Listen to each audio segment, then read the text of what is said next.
I'm your Niagara County reporter Derek Heid with the gift of free beds. For day 10 of the illegal correction workers strike, all of them telling me they're very concerned about one message they got on their phone from New York State. The problem, that water you're seeing on your screen is not from this hydrant directly across the street. A lawsuit saying this one was not working that day. This could mean up to $1,000 in tax relief for each kid under 4 years old and up to $500 per child ages 4 to 16, which just so happens to be the perfect place to take a scenic lunch break. But one major question still remains unanswered. How did those two girls get out of their home, which is run by Child Family Services? Any people who currently own farms going to be grandfathered into this? All people are grandfathered in. And why do you guys think the pool should stay open?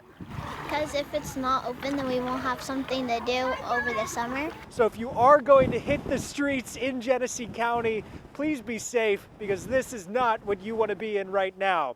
Just outside of Pavilion, Derek Heid, 7 News. I'm Derek Heid at the Wilson Central School District, and it was on this field where this district's staff and families saved the life of an opposing team's soccer coach. I remember the first half, halftime. I remember all that perfectly, everything right up to, and then it's kind of like a light switch. And look, in the middle of the game, I looked down and I saw him face down on the turf. Scary moments at a recent club soccer game in Wilson, all caught on the school's security cameras. Southern Tier Football Club coach Andrew Pillblad collapsed during the second half of a matchup on June 4th against Wilson. But yeah, he just stopped breathing. Right. I realized real quickly, he's in a really bad place. That's when I was like screaming across to, other people to help me. You can see in this video, Wilson soccer coach Paul Herman, along with many parents, one who is a nurse, rush to his side and immediately start giving Pillblad CPR on the field. Other team parents like Claire Simpson, who is a school secretary, rushed inside the school to grab an AED. As soon as I heard the word heart, I knew that we had to do something. Yes, I ran my fastest. I would have died without the CPR, without the AED. There's not even a question. I wouldn't be here today if it wasn't for their actions. So. And does that even all feel real to say? No, it doesn't.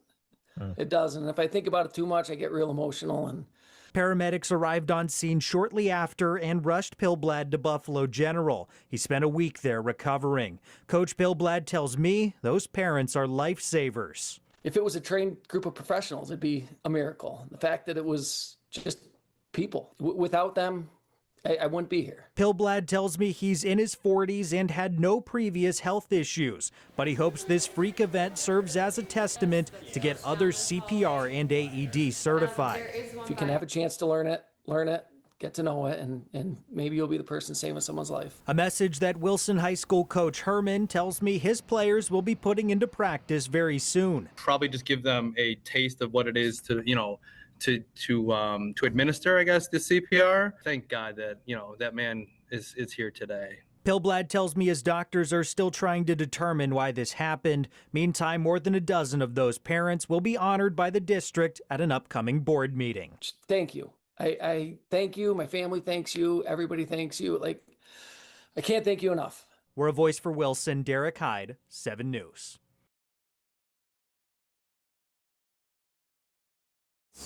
Just off Main Street in Angola is one of the village's oldest storefronts, Schultz & Company.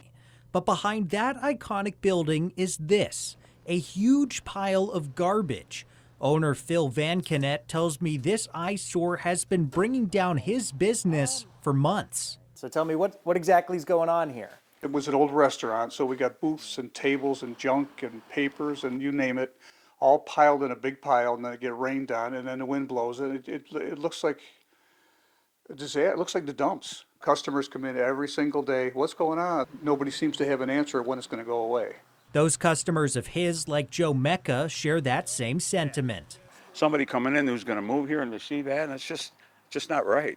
Something should be done. This pile of garbage was taken out of the long-closed Desperados Barbecue and Catering Company, and it has been sitting there for at least 4 months. Every cloth booth, chair, and pillow has sat outside in rain and snow. And I'm proud of my village. I was born and raised here. I'm proud of my village, and I don't like to see it. I think it's being disrespected. Last Monday, Phil thought he might finally see the garbage go away. When he was told at the village board meeting, the attorney spoke with code enforcement, who stated the owner has a dumpster ordered. But 9 days later, that pile still sat untouched. That's kind of why you were called. What else can we do? So I got to work for Phil and made some calls. I was able to find the owner of the building, Al Violanti, and within 20 minutes of that call, he showed up with the very dumpster Phil has been waiting for. Al tells me he's been doing renovations since he bought the building in December, and this garbage was part of the demolition he started. It just hadn't been cleaned up yet. Were you planning on doing this before I came to Yeah, Angola? I was already on the way, so Gotcha. this was all in the works. You just happened to be here right on the day. I don't know how that, it's funny, but... But the reason that garbage was not thrown in a dumpster sooner was actually out of Al's hands. Unbeknownst to him, when he bought the building, he inherited a squatter. The current squatter living upstairs claimed he owned the contents. Per squatter's rights, we had to give him the proper amount of time to remove his belongings.